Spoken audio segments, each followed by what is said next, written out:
రేవంత్ రెడ్డి ఉద్యోగాలు ఇచ్చినా అంటుండు.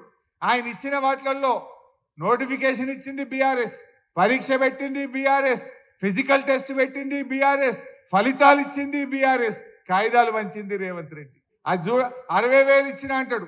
ఎస్ఐ కానిస్టేబుల్ ఉద్యోగాలు బీఆర్ఎస్ ప్రభుత్వమే అన్ని పరీక్షలు నిర్వహించిన 15,400 ఉద్యోగాలు బీఆర్ఎస్ నోటిఫికేషన్ ఇచ్చింది. 9,000 గురుకుల ఉద్యోగాలు బీఆర్ఎస్ నోటిఫికేషన్ ఇచ్చింది.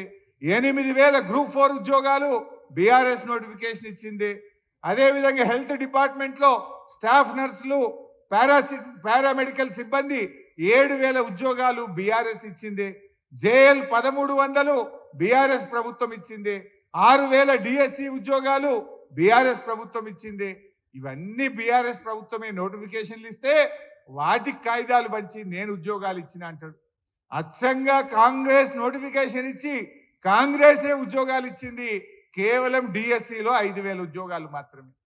దానికి 60,000 70,000 ఇచ్చినమని ఇవాళ అబద్ధాలు చెప్తూ గోబల్స్ ప్రచారం చేస్తా ఉన్నారు. నిజాలు ఎప్పటికైనా నిజాలే ఉంటాయి. ఎంతకాలం మోసం చేయలేవు, ఒకసారి చేయగలుగుతావు. ఇవాళ నీ నిజస్వరూపం బయటపడ్డది రేవంత్ రెడ్డి. ఇప్పటికైనా మేలుకో. నిరుద్యోగ యువకులకు ఇచ్చిన హామీ ప్రకారంగా వెంటనే 2 లక్షల ప్రభుత్వ ఉద్యోగాలను భర్తీ చేయాలని ఈ వేదిక నుంచి మీ అందరి పక్షాన డిమాండ్ చేస్తా ఉన్నాం. తమ్ముళ్ళకి మేము ఇచ్చే హామీ ఒకటే, తప్పకుండా అసెంబ్లీలో రేవంత్ రెడ్డి ప్రభుత్వాన్ని ప్రశ్నిస్తాం. మొన్న అడిగాం అసెంబ్లీ పెట్టవే అంటే ఒక్కటే నాడు ఆదివారం పెట్టిండు పోయిండు. ఒక్కటే రోజు పెట్టారు ఎవడన్నా అసెంబ్లీ? ఒకటే నాడు పొద్దున పెట్టిండు, సాయంత్రం బంద్. అది కూడా కాళేశ్వరం కమిషన్ అని ఏదో తిట్టాలి, బురద జల్లాలి, పోవాలి. ప్రజా సమస్యల మీద మాట్లాడదామయ్యా, అసెంబ్లీ పెట్టవే రేవంత్ రెడ్డి అంటే ఒక్కటే నాడు ఆదివారం పెట్టిండు.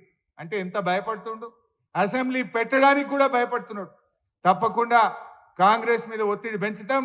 శాసనసభలో జీవో 46 గురించి, మెగా డిఎస్సి గురించి రావాల్సిన నోటిఫికేషన్లు, ముఖ్యంగా జెన్కో కానీ, అదేవిధంగా GPO, police notification, deputy surveyor notification, ఇతర గ్రూప్ నోటిఫికేషన్ల కోసం, జాబ్ క్యాలెండర్ అమలు కోసం మీ గొంతుకై మీ పక్షాన బీఆర్ఎస్ పార్టీ పోరాడుతుందని చెప్పి కూడా మనం చేస్తా ఉన్నా.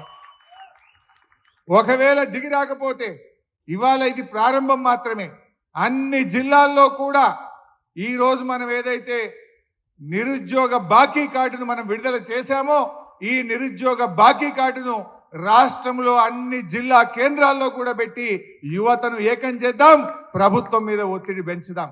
ప్రత్యక్ష పోరాటంలో కూడా బీఆర్ఎస్ పార్టీ మీతో కలిసి వస్తుంది, మీకు అండగా ఉంటది, అన్ని రకాల సహాయ సహకారాలు అందిస్తామని చెప్పి మనవి చేస్తూ, ఇప్పటికైనా కాంగ్రెస్ మేల్కొనాలని, నిరుద్యోగులకు ఇచ్చిన హామీలు అమలు చేయాలని చెప్పి డిమాండ్ చేస్తున్నాం. రాహుల్ గాంధీ, ప్రియాంక గాంధీ ఆనాడు వచ్చి ఓట్లేయించడమే కాదు, ఇచ్చిన హామీ అమలు చేసే బాధ్యత రాహుల్ గాంధీ గారి మీద, ప్రియాంక గాంధీ గారి మీద కూడా ఉంది. మీరు తక్షణమే రివ్యూ చేయండి, రేవంత్ రెడ్డికి మొట్టికాయలు వేయండి, నిరుద్యోగ యువకులకు ఇచ్చిన హామీ నిలుపుకోండి. లేదంటే ఇంకా 20 ఏళ్ల దాకా మళ్ళా కాంగ్రెస్ మాటే ఉండదు తెలంగాణలో బిడ్డ, జాగ్రత్త అని చెప్పి హెచ్చరిస్తూ జై తెలంగాణ.